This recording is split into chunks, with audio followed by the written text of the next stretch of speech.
Halo teman-teman, hari ini pengen bikin tutorial singkat pertanyaan yang paling sering kita dapat sehari-hari. Kenapa pemantik saya tidak berfungsi? Hari ini kita pakai kompor portable, ini sekedar untuk ilustrasi aja ya teman-teman. Mungkin berbeda sama jenis kompor teman-teman di rumah, tapi ini sekedar untuk ilustrasi saja. Ini pemantik yang Max A, yang ini yang Max B, seperti yang teman-teman udah tahu bagi yang udah pernah pakai. Kadang-kadang kan udah nyampe di tempatnya teman-teman kan banyak yang nanya ya, loh kok pemantik saya rusak, tidak berfungsi? Kemungkinannya ada dua. Yang pertama adalah tolong cek dulu di bagian ujung dari pemantik ini, ketika dia dipicu, apakah ada percikan listrik kecil. Kalau misalnya ada percikan listrik kecilnya, berarti pemantik Anda baik-baik saja, nggak ada masalah.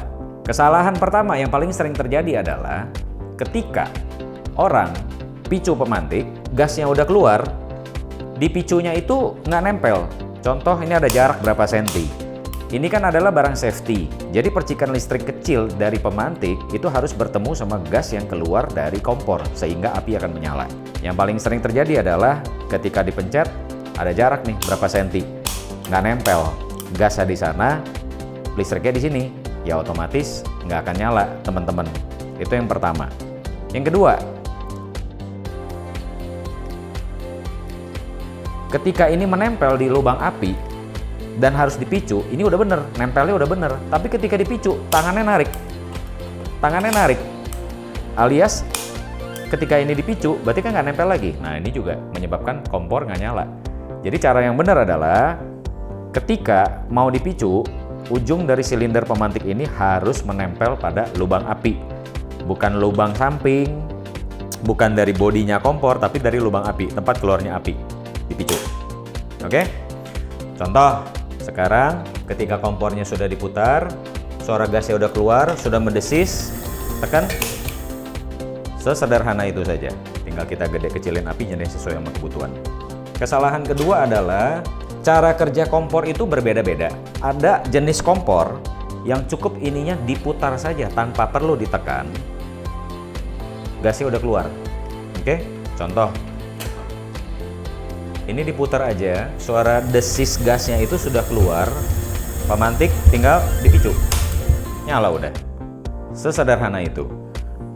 Tapi ada juga kompor yang dia diputar aja, itu gasnya nggak keluar. Ada kompor yang pengamannya itu, dia harus sambil ditekan lalu diputar, baru gasnya akan keluar. Nah, kalau misalnya jenis kompor kalian adalah tipe yang harus ditekan dan diputar, artinya apa? Kalau kalian putar doang, gasnya itu nggak akan keluar. Dan kalau misalnya gasnya nggak keluar, percuma kalian mau tekan ini berpuluh-puluh kali pun tidak akan menyala. Kenapa? Karena nggak ada gas yang keluar.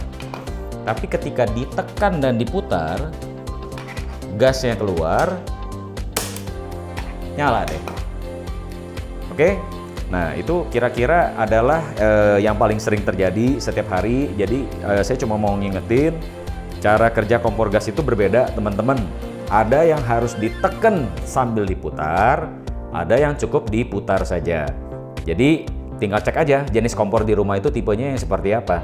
Yang pasti adalah gasnya keluar, ininya nempel, dipicu, selesai. Oke?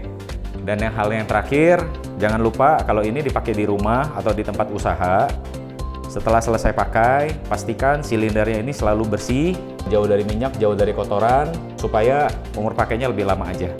Oke? Jadi kalau misalnya sampai ada minyak, ada kotoran, dilap aja pakai kain kering, kain basah. Habis itu biarkan di tempat kering, jauhkan dari air. Oke? Semoga tips ini membantu. Terima kasih.